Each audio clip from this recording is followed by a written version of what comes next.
Hello everyone, welcomes to all of you on my YouTube channel Manjeet science classes. So आज हम discuss करेंगे general organic chemistry के बारे में।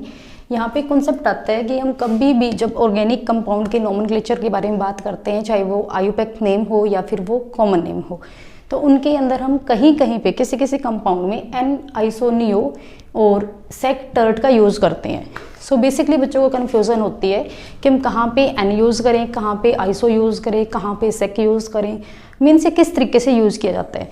सो बेसिकली आज का टॉपिक रहेगा हमारा ये।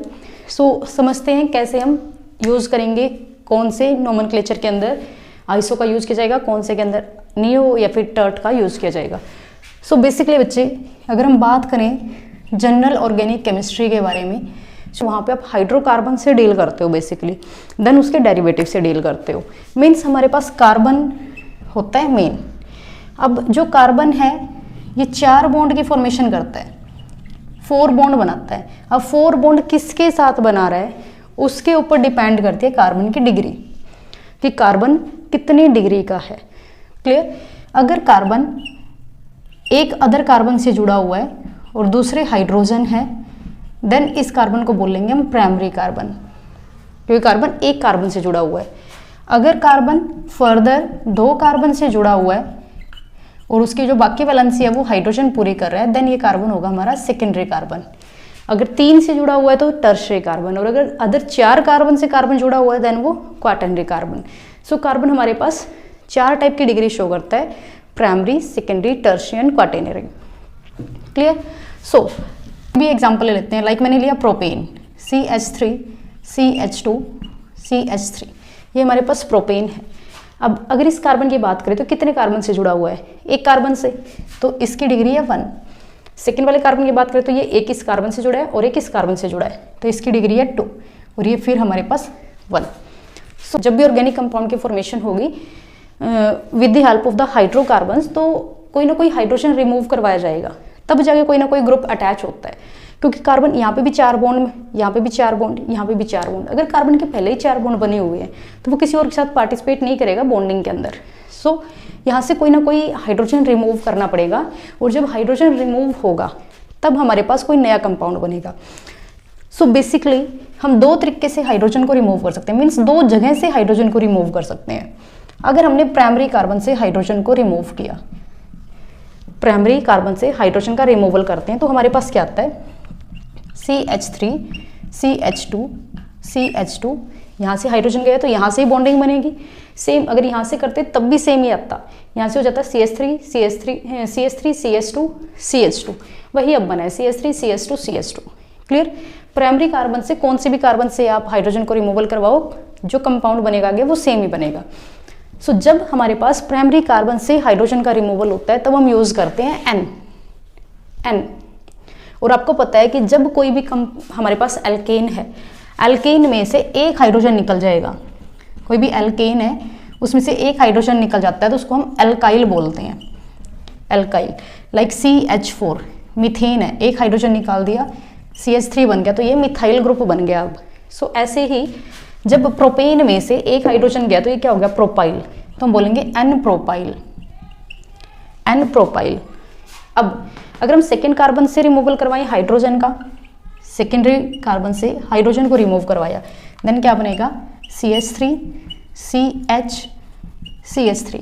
अब जो ग्रुप जुड़ेगा वो कहाँ पे जुड़ेगा? सेकेंडरी कार्बन पे जुड़ेगा। सो इसके लिए जब सेकेंडरी कार्बन से हाइड्रोजन का रिमूवल होगा तो उसके लिए हम 2 वर्ड यूज करते हैं, आइसो और सेक। सेक मीन्स सेकेंडरी, आइसो भी इसी के लिए यूज किया जाता है। आइसो यूज करेंगे या फिर सेक यूज करेंगे। और ये क्या है? प्रोपेन था, प्रोपेन में से एक हाइड्रोजन गया तो प्रोपाइल, आइसो प्रोपाइल या फिर सेक प्रोपाइल, दोनों में से कोई भी नाम यूज कर सकते हो। क्लियर? सेम ऐसे ही अगर टर्शरी कार्बन से हाइड्रोजन का रिमूवल हो, प्राइमरी हो गया, सेकेंडरी हो गया, अगर टर्शरी कार्बन से हाइड्रोजन का रिमूवल हो देन हम यूज करेंगे नियो या फिर टर्ट। अब यहाँ पे 3 ही कार्बन है तो 3 कार्बन से हम टर्शरी कार्बन नहीं बना सकते, क्योंकि एक कार्बन अदर 2 कार्बन से अटैच हो सकता है, 3 कार्बन से अटैच नहीं हो सकता यहाँ पे। सो उसके लिए हम यूज करते हैं कोई दूसरे कंपाउंड का। CH3, CH2, CH2, CH3, ये क्या है? ब्यूटेन। अब यहाँ से ये प्राइमरी कार्बन, ये भी प्राइमरी कार्बन, ये सेकेंडरी कार्बन है बीच वाले, क्योंकि ये कार्बन भी इधर 2 कार्बन से जुड़ा है और ये कार्बन भी इधर 2 कार्बन से जुड़ा है, तो ये हो गए हमारे दोनों सेकेंडरी कार्बन। नेक्स्ट, अगर प्राइमरी कार्बन से हाइड्रोजन का रिमूवल होता है, अब प्राइमरी कार्बन से अगर हाइड्रोजन का रिमूवल करवाएं तो क्या बनेगा, CH3 CH2 CH2 CH2, इसके साथ जुड़ जाएगा कोई भी ग्रुप। क्लियर। अब ये क्या हो जाएगा, N, ये ब्यूटेन था तो butyl. Clear. And now next, second, जब सेकेंडरी कार्बन से हाइड्रोजन का रिमूवल होगा, दोनों में से किसी से भी करवा दो सेम ही आएगा आंसर।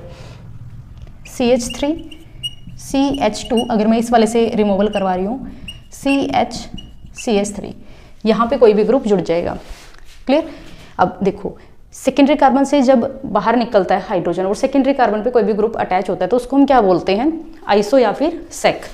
तो या तो आइसो यूज कर सकते हैं या फिर सेक यूज कर सकते हैं। और ब्यूटेन था तो ब्यूटेन से क्या बन जाएगा, ब्यूटाइल। क्लियर। नाउ अब टर्शरी कार्बन, अब टर्शरी कार्बन के लिए हमें थोड़ी सी रीअरेंजमेंट करनी पड़ेगी, क्योंकि यहाँ पे टर्शरी कार्बन नहीं है, तो टर्शरी कार्बन के लिए पहले हमें टर्शरी कार्बन कंपाउंड बनाना पड़ेगा। 4 कार्बन है टोटल, अगर मैंने चारों कार्बन यहाँ पे अटैच कर दिए तो ये क्वाटर्नरी हो जाएगा। तो टर्शरी कार्बन के लिए हमने लिया CH2 CH3,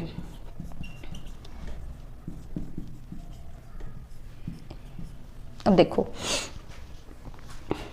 ये कार्बन टोटल देख लेते हैं, फॉर्मूला सेम है या नहीं है।